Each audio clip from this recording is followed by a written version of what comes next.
J'imagine que comme moi, tu es un grand fan de Netflix. Les séries que l'on peut y voir sont assez exceptionnelles. Il y a un film qui a pas mal défrayé la chronique ces derniers temps. Ce film, c'est The King, de David Michôd, sorti en 2019. Sur les campements médiévaux, on en a beaucoup parlé, et nombre de mes amis m'ont demandé d'en faire l'étude et la critique. Alors, si tu t'intéresses aux aventures du roi Henri V d'Angleterre, revu et corrigé par David Michôd, suis-moi, c'est après ça.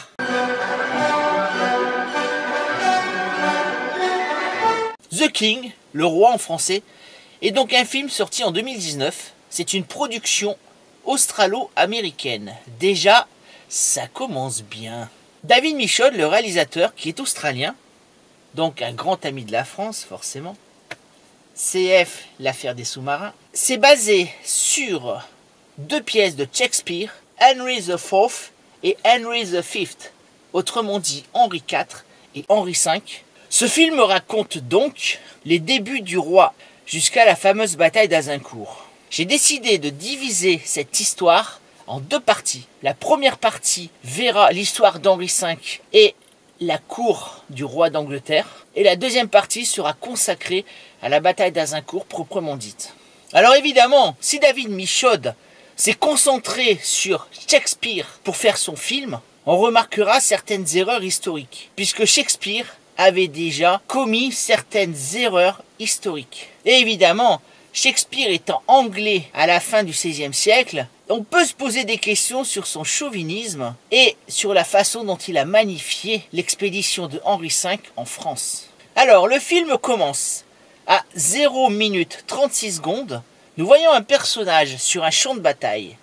Cette bataille, c'est la bataille de Homildon Hill. Et ce personnage, c'est Hotspur, Henri de Percy, fils du comte de Northumberland. Homildon Hill, c'est le 14 septembre 1302. C'est une bataille où les troupes écossaises du comte Douglas ont essayé d'investir l'Angleterre. Ils ont été repoussés et mis en pièces par Hotspur. Problème, Hotspur, qui est né en 1364, a donc en 1402 38 ans. Or là, nous voyons un acteur qui en a à peu près 27-28 à tout casser. À 03 minutes 53, on découvre le conseil restreint du roi d'Angleterre. Henri IV semble malade. C'est effectivement le cas. Henri IV aurait eu la lèpre, avec des épisodes assez violents qui laisseront une certaine vacance du pouvoir. Vacance du pouvoir dont profitera le futur Henri V, son fils, pour occuper le pouvoir. Henri IV a les cheveux longs. Alors là, ça me gêne un peu, parce qu'à l'époque, début du XVe siècle, la mode est plutôt aux cheveux courts, et même à la coiffure au bol. Hotspur est avec son père, le comte Henri de Northumberland. Effectivement, on y voit un homme de caractère, relativement violent, ce qui est en adéquation avec le personnage historique. Hotspur demande à Henri IV la libération et le paiement de la rançon de son beau-frère. Son beau-frère, c'est Edmond Mortimer, qui a été fait prisonnier à la bataille de Bringlas le 22 juin 1402. Ici, tout est exact. Le roi lui répond que non seulement il ne payera pas la rançon, mais qu'il lui semble que Edmond Mortimer aurait trahi la cause anglaise, en se ralliant à son ravisseur qui n'est autre que Owen Glyndwr. Alors, c'est pas facile à dire, c'est un nom gallois, donc c'est du gaélique. Et là aussi, c'est vrai, parce que Mortimer, après avoir été fait prisonnier, s'est senti trahi par le roi Henri IV, qu'il avait appuyé d'ailleurs, et a accepté de se joindre à la rébellion galloise de Owen Glyndwr, et même en épousant sa fille. Alors ici, il faut reposer le contexte de l'histoire dynastique anglaise de cette fin 14e, début 15e. Une histoire passionnante. Au début, le roi Richard II Plantagenet va être destitué par son cousin Henry Bolingbroke, qui deviendra le futur Henri IV. Henry Bolingbroke est duc de Lancastre. Il va donc évincer la dynastie des Plantagenets pour y mettre à la place la dynastie des Lancastre. Lancaster en anglais, qui donnera d'ailleurs un excellent bombardier de la Seconde Guerre mondiale. Henri IV d'Angleterre est donc un homme assez retors, un fin politique et un usurpateur, puisqu'il a pris la place de son cousin. Il faut comprendre que quand Henri IV prend le pouvoir, l'Angleterre traverse une période assez compliquée. Il y a des rébellions du peuple contre le pouvoir royal et contre l'impôt. Il y a une contestation religieuse qui s'étend de plus en plus dans le royaume. Cette contestation religieuse est due à l'anglais John Wycliffe qui va créer le mouvement des Lollards. Les Lollards, c'est un peu les précurseurs du protestantisme anglais, qui s'épanouira au siècle suivant. Il y a aussi des mouvements nobiliaires qui contestent le nouveau roi, parce que Henri IV a non seulement fait destituer son cousin Richard II de Plantagenet, il l'a fait emprisonner et il l'aurait même fait assassiner. Alors, chose promise, chose due, le défi de Balian. Ce mois-ci, mois d'octobre 2021, je mets en jeu ceci.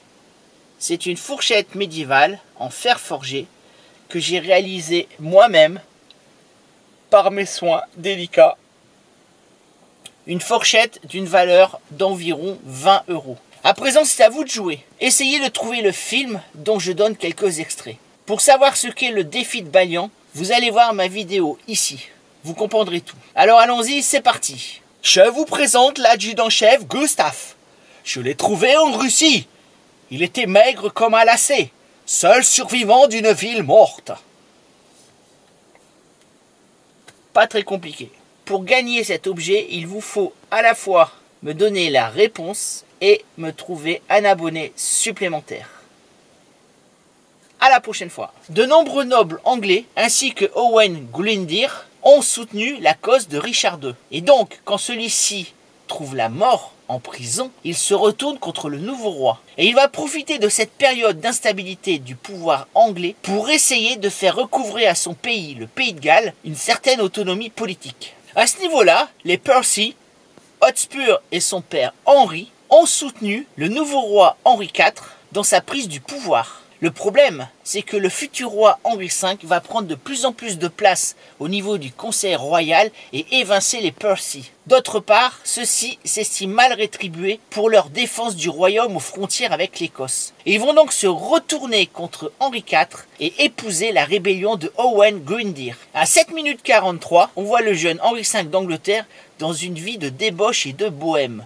On le voit partager la couche de plusieurs femmes et s'enivrer dans les tavernes de Londres. Alors, vérité ou fiction? Je dirais un peu des deux. D'abord, il est vrai que les ennemis politiques de Henri V à la cour de son père ont tout fait pour le diffamer. Mais il faut remarquer qu'à partir de novembre 1411, il y a une violente dispute entre Henri IV et son fils, futur Henri V.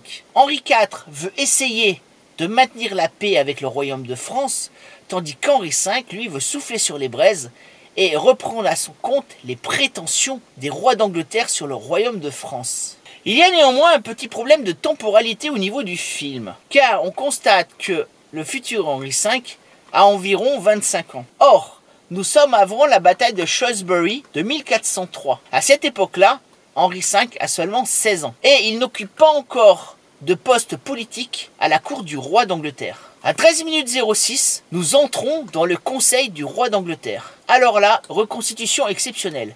D'abord un détail, la lumière. Nous savons que les châteaux du Moyen-Âge sont très peu éclairés. Les fenêtres sont relativement petites, avec souvent des parchemins ou des vitraux pour arrêter l'air, et l'unique moyen d'éclairage, ce sont des candélabres ou des torches fixées sur les murs. Donc très peu de lumière. Très bonne reconstitution au niveau du mobilier, de l'atmosphère générale et des costumes. Ce que j'ai beaucoup apprécié aussi, c'est d'avoir placé d'un côté les clercs représentants du monde ecclésiastique, donc les juristes, les hommes d'église, et de l'autre côté les laïcs, tous les seigneurs laïcs qui représentent leur comté. Il y a également une référence intéressante par l'évêque au sujet des Lollards, contestation religieuse qui prend de l'ampleur en Angleterre. À 1427, le futur roi Henri V est destitué du conseil. Problème, comme je l'ai déjà dit, cette action est véridique, mais en 1411 et non pas en 1402. Je termine ici le premier épisode de The King. Dans l'épisode suivant, nous verrons la bataille de Shrewsbury et le couronnement du roi. Et dans le troisième, la fameuse bataille d'Azincourt. Alors abonnez-vous si ce n'est pas encore fait, partagez. La chaîne ne peut se développer qu'avec votre aide. Merci de me suivre, on se dit à la prochaine fois. Et comme vous le savez, l'histoire, c'est toi qui l'as fait.